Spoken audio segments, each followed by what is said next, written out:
Indonesia dan gunung adalah satu kesatuan. Negeri ini dianugerahi Tuhan gunung api yang membujur sepanjang kepulauannya. Rangkaian gunung beruntai dalam satu baris mengikuti area pertemuan lempeng laut dan benua. Dan kepulauan Indonesia tepat berada di bagian bujur barat cincin api Pasifik.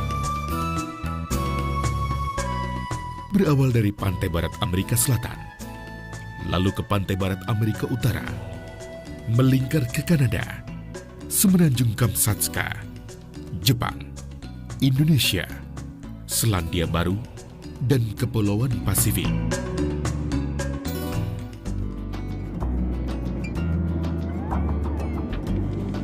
Tapi benarkah berada pada lingkar cincin api Pasifik itu anugerah? Menempati wilayah cekungan sepanjang 40 km atau disebut juga lingkar api Pasifik. Ternyata juga bencana bagi Indonesia karena negeri ini merupakan daerah yang paling sering mengalami gempa dan letusan gunung berapi. Para ahli mencatat 81% kejadian gempa terbesar di muka bumi berada di jalur cincin api Pasifik. 17% diantaranya terjadi di wilayah Jawa, Sumatera, Himalaya, hingga Atlantik atau disebut juga dengan sabuk Alpine.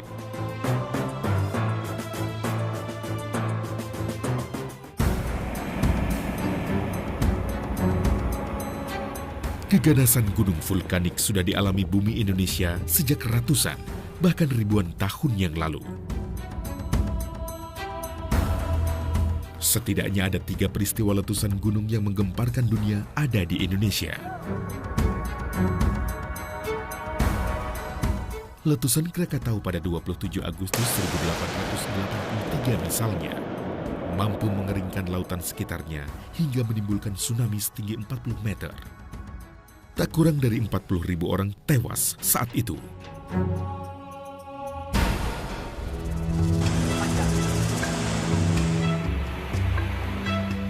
Bahkan menurut catatan vulkanolog, 200 tahun sebelumnya Krakatau pernah mengeluarkan letusan yang lebih besar lagi.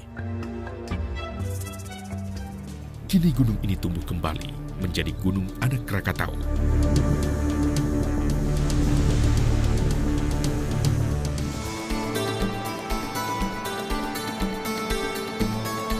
Di wilayah timur Indonesia, terdapat Gunung Tambora.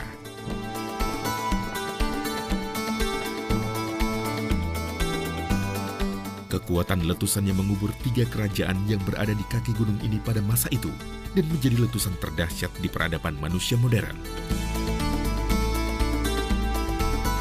Di samping menimbulkan tsunami di beberapa tempat di Indonesia, abu vulkaniknya mengakibatkan daratan Eropa tidak mengalami musim panas selama setahun.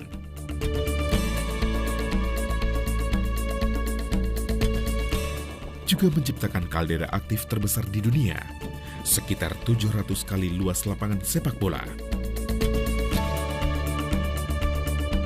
Letusan paling dahsyat dialami Gunung Toba sekitar 75.000 tahun lalu. Menciptakan danau kaldera terluas di dunia, sekitar 2,5 kali negara Singapura. Amukan Gunung Purba ini mengakibatkan musim dingin berkepanjangan selama 6 tahun dan hampir memusnahkan manusia di muka bumi. Konon hanya menyisakan 15.000 orang saja. Ketiga gunung ini memiliki daya ledakan puluhan ribu kali kekuatan bom atom di Hiroshima, Jepang, dengan skala teratas gunung dengan ledakan terbesar di dunia. Gunung Toba dengan skala Volcano Eruption Index sebesar 8. Tambora dengan Volcano Eruption Index 7. Dan Krakatau dengan Volcano Eruption Index 6.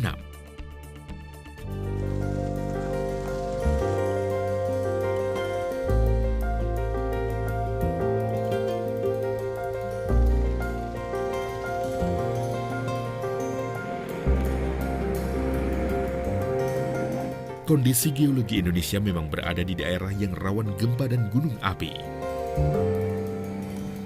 Seiring dengan itu, kesiapan masyarakat Indonesia berdamai dengan bencana belum juga terwujud. Tidak saja masyarakat, pemerintah pun seakan lupa dengan kondisi wilayahnya sendiri. Bayangkan, sampai saat ini Indonesia belum memiliki pola penanganan bencana seperti negara-negara lain di dunia, seperti Jepang maupun negara Eropa. Penelitian dan data tentang gunung di Indonesia sangat minim. Bahkan hingga kini, tak satupun perguruan tinggi di Indonesia ada yang mengajarkan tentang gunung. Apa gunung api itu diajarkan di universitas? Mungkin hampir tidak barangkali ya. Meskipun ada banyak cukup fakultas kebumian, geologi, tapi mungkin hampir tidak satupun yang betul-betul mempelajari gunung api dan mengajarkannya kepada mahasiswa begitu. Gempa pun belum ada juga. Sampai sekarang ini baru tahun ini ada dibuka program studi pasca gempa di ITB oleh saya dan teman-teman gitu ya.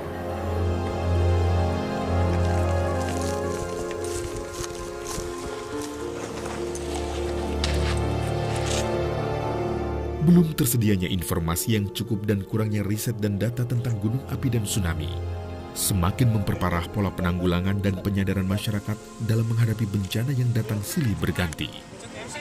Ya itu kuncinya informasi ya, jadi informasi dan mitigasi barangkali. Informasi ini memang sangat kurang karena penelitian gunung api dan juga gempa itu masih sedikit, terutama gempa ya. Gunung api juga sebetulnya pendataannya masih sangat sedikit. Penelitian mendalam setiap gunung api yang ada di Indonesia. Demikian juga jalur patahan aktif itu harus dipetakan dengan lebih baik. Sekarang ini kan baru Sumatera yang sudah cukup terpetakan.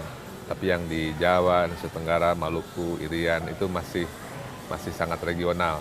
Yang detailnya belum ada data-data setiap sumber gempa. Begitu. Jadi ya memang kita masih sangat kekurangan informasi itu. Karena ahlinya sedikit, kemudian juga dana penelitian untuk itu pun masih terbatas juga.